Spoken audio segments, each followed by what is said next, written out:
لوگ بھی ایسے ایسے وہمی ہیں نا. سمت بانڈ بچے دیکھو کیسے بن گئے ہیں. کسی نے کہا سمت بانڈ, اس نے کہا نہیں عبد الصمد بانڈ ہوتا ہے, سمت بانڈ نہیں ہوتا. سمد اللہ کا نام ہے تو اس میں عبد لگانا ضروری ہے. اتنا نہیں ہے بھائی. جو ناؤن ہوتا ہے نا وہ ویسے کا ویسا ہی ہوتا ہے, اس میں چینجنگ نہیں ہوتی. کہ سمت بانڈ کو کیا بنا دیا, جیسے وہ حلیم کو دلیم بنا دیا کہ حلیم اللہ کا نام ہے تو اس کو حلیم نہیں کہنا چاہیے جو ہم کھاتے ہیں. یہ وہمی ہونے کی علامت ہے. وہ اللہ کا نام الگ سینس میں ہے, اور یہ جو دیگ والا حلیم ہے یہ بالکل الگ ہے, اس کا اس سے کوئی تعلق نہیں ہے. تو جو حلیم کھانے کی چیز ہے وہ حلیم ہی ہے, وہ دلیم نہیں ہے.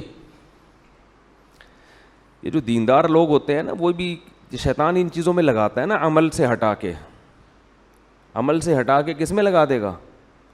ایک بات خوب یاد رکھو, ایسا ادب جس سے عمل ہی چھوٹ جائے وہ ادب شریعت میں مطلوب نہیں ہے. اسلام میں حکم ہے نا کہ شاعر اسلام کا ادب کیا جائے, احترام, جیسے بیت اللہ کا ادب کرنا چاہیے, قرآن کا ادب کرنا چاہیے, یہ ہے نا اسلام میں. لیکن اس کی ایک حد ہے. اتنا کہ اپنے آپ کو ٹینشن میں ڈال دینا, یہ نہیں ہے اسلام میں. ہم جب قرآن پڑھا کرتے تھے بچپن میں تو کسی نے ہم کو بتا دیا کہ قرآن کی طرف پیٹھ نہیں ہونی چاہیے.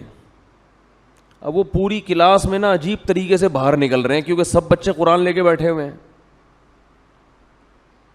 تو وہ ایسے نکلنا کہ کسی بھی کی طرف پیٹھ نہ ہو, یہ اچھا خاصا ٹینشن والا کام.